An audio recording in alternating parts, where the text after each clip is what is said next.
Joining me now with his thoughts and reflections on the passing of Pope Francis earlier this week is the president of the Catholic League, Bill Donohue. Bill, thank you for being here. Your initial thoughts on the loss of Pope Francis, and what did you think immediately when you heard the news? Well, I was woken up by reporters at 4:20 a.m. on Monday, and so I was a little bit surprised, but I wasn't shocked. I said to the staff here a couple of weeks ago, how many times have we seen a person, or for that matter, an animal, a dog, when you're not doing well and you're failing and you're close to death, they rebound. They do. They rebound for a short period of time, and everybody gets their hopes up, and then they go the other way. So was I surprised? Yes. Was I shocked? No. In your column on the Catholic League website this week, you write movingly about Pope Francis's down-to-earth persona and his appeal to Catholics and non-Catholics alike. As a fellow media watcher, what did you initially make of the loose, spontaneous style of Jorge Bergoglio back in 2013 at the dawn of his pontificate, and how do you see it now? Has it changed at all? I think he got off to a much better start, and I think as time went on, he wanted to make more changes than his authority would allow. He ran up against a brick wall called Scripture and Tradition. And the question is this, it's one thing to say, I want to reach out to the marginalized. It's another thing that are you going to ratify some of the behaviors of the marginalized? And by the way, while Pope Francis gets all kinds of credit for reaching out to the marginalized, the fact of the matter is he actually marginalized a lot of Catholics themselves. I'm talking about traditionalists. Let me give you a couple of quick examples. We know that he basically declared war on the Latin Mass. We know, for example, that he welcomed in Janine Gramick and others who clearly were dissidents and who rejected the church's teachings and who were, in fact, sanctioned by the Catholic Church from Rome and from the USCCB here in the United States. So that's where the moral confusion comes in. When those people who are practicing fidelity, the loyal sons and daughters of the Catholic Church, are marginalized, and people who are at war with the church's teachings and have been for decades are embraced, people begin to wonder, don't we need some clarity here? Yeah. It's amazing. And look, I think now is the time you want to also, before you bury the Pope, you want to point to positive things in his legacy. So one of those things was the freewheeling press conferences held on those papal planes during his apostolic visits. Now, on the one hand, the media of the world said, oh, look, we can ask questions of the Pope. He'll talk back quickly. There's an immediate response, which was a wonderful thing. And the Vatican communications apparatus did move at a quicker clip than in years gone by. However, it often stoked controversy as well, got him into some hot water. Your thoughts on the occasional imprecision of those comments and the need for clarification in many cases. Is that the natural trade-off when you're freelancing and available to the press and the world? I think it is. And one of the things I've been telling the media this week is that whether people like it or not, even though Trump and Pope Francis were not exactly friends, I think that's not a secret, they had some things in common stylistically. Both of them were refreshing because they weren't scripted and they were transparent and they were off the cuff. They spoke from the heart. And people like that as opposed to the tight-lipped people in Washington, D.C. and in Rome, whom you see. On the other hand, it does get you into trouble. I remember Cardinal George, obviously before he passed away, told Pope Francis, listen, you're no longer the Archbishop of Buenos Aires, you're the Pope, and you've got to be more disciplined in your rhetoric. But he simply had his own way of going about things. I do think, in fairness to him, he didn't have the greatest street smarts, and some of the reporters on the papal plane kind of baited him, and he kind of took the bait, and then they set things up, and then the next day the Vatican is walking it back. So he was refreshing. I like that about Pope Francis, but sometimes when you come that blunt, you pay a price for it. Yeah, no, I like that too. The immediacy of that, the energy of that was something, and obviously gave us lots to cover. The media were generally very fair, if not fawning toward Pope Francis, as you write in your column. But talk to me about that infamous phrase, "Who am I to judge?" which has become kind of one of the major hallmarks and touchstones of this pontificate. Bill, how was that remark actually misquoted? It was about a particular Monsignor Rica, who is still running to this day the Santa Marta house, the house the cardinals will be living in during this conclave. it was wildly mischaracterized by almost every segment of the media. What the Pope was asked is about a particular priest. Charges were made against him. Did he violate his vow of chastity? And the Pope answered, is he a homosexual? He says, who am I to judge him? They left out the pronoun him. He wasn't saying, who am I to judge acts of homosexuality? He never said that. In fact, to the contrary, to his credit, Pope Francis condemned homosexual acts. He was talking about a particular person, but the media wanted to get into the head of the Pope and Catholics and non-Catholics. Oh, the church is changing radically, precipitously. They're going to welcome in homosexuality. No, it's one thing to say, if you are a person who happens to be a homosexual, you are a child of God, just like as if you're a heterosexual. But if you're a straight guy, you engage in adultery, or if you're a gay guy and you engage in sodomy, that's against the church's teaching. So these distinctions have to be kept clear, and at least many people, not all, in the media know the difference, but they had an agenda. You've been watching the media treatment of the sex abuse crisis really since this broke back in 2003, Bill. Your thoughts on the way Pope Francis handled these sex abuse cases, from his refusal to publish the name of priests accused to the zero tolerance policy he originally adopted and codified into law, and what some would call his blind spots regarding friends like Bishop Zanchetta, Gustavo Zanchetta, and that disgraced Jesuit artist Marco Rupnik, who's charged with, doing unspeakable things to a whole group of nuns. I won't get into it, but your thoughts on this part of his legacy. Well, I think that, listen, they should have listened to him in the United States as well as around the world when he said, do not publish the names of accused priests. I've been making that argument for years.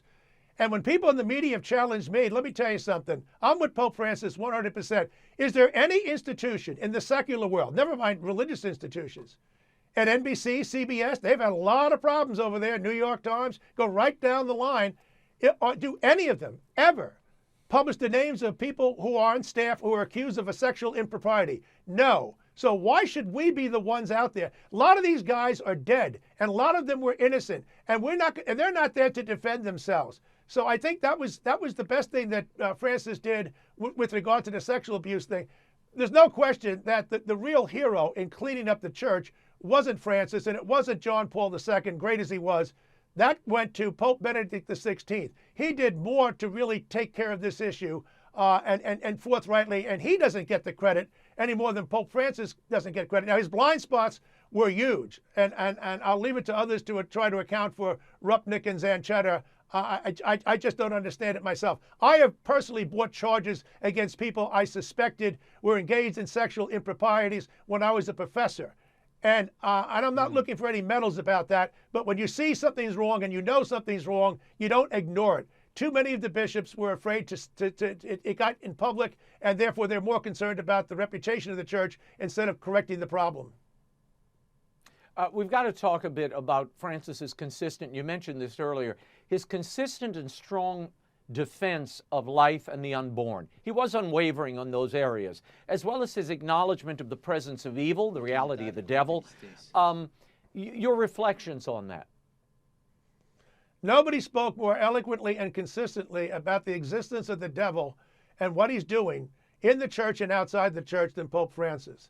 And when it came to abortion, he used words like murder and compared it to hitmen in the mafia. He was much stronger in his rhetoric than either of his two predecessors, both of whom were great men. And let's remember this. When it comes to gender ideology, the insane idea that you can change your sex through an operation by simply identifying yourself if you want, the Pope actually used the word demonic. So no, I don't think he gets enough credit, and I think there's a reason for that. The media really wanted to play up his social justice end of his thinking, that kind of vision. Mm-hmm. So they didn't want to get it out there that he took a different position on homosexuality than they would take, or on gender ideology, or on abortion. No, the Pope was consistent on that. The media didn't want to play that up because they wanted to try and pump him up as the social justice champion and have him go down that road even further. Yeah, it's almost like the media is trying to shape Francis into John the 23rd II. Remember, John the 23rd also, he was hardly as radical as he's often depicted or remembered because of the media accounts. And you see the reshaping of Francis's legacy happening before our eyes. Mostly fueled by images of him kissing babies or people with disfigurements or going to the prisons and that sort of thing. But the reality is, and Bill, we have to say this, we were there for that. I was there personally. John Paul II was the one that broke down many of these, the distance between the world and the papacy by going out into the world. It was John Paul that would go to the prisons and would go visit his assassin and, surprise the world in so many ways. And I do worry that memories are so short. They claim that Francis is the guy who broke down all these barriers. He really wasn't. He wasn't even the first green pope. That would be Benedict XVI, too, who put solar panels on the top of Paul VI's Hall. But your thoughts on some of the decisions in foreign affairs, Bill? Chiefly that Vatican-China agreement that we talked about earlier with the papacy, and recently the Pope's willingness to wade into U.S. politics by criticizing immigration policy. Well, yeah, I mean, when he called for the international investigation in Israel, did it commit genocide by defending itself against what happened on October 6th? That startled people. He clearly seemed to be more at home with the Chinese communist regime than with some Americans. Biden, for example, was clearly pro-abortion, pro-gender ideology. I don't remember the Pope lashing out against him. Trump wasn't in office about a week, and he was lashing out against him in terms of immigration. So I think there's some inconsistencies here.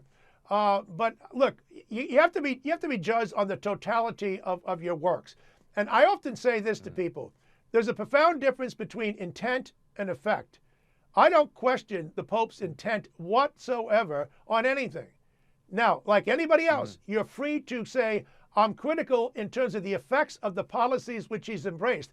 It's one thing to say, I show compassion for the poor. It's another thing to rail against market economies, which have done more to alleviate the poor than socialism, which has done more to punish the poor.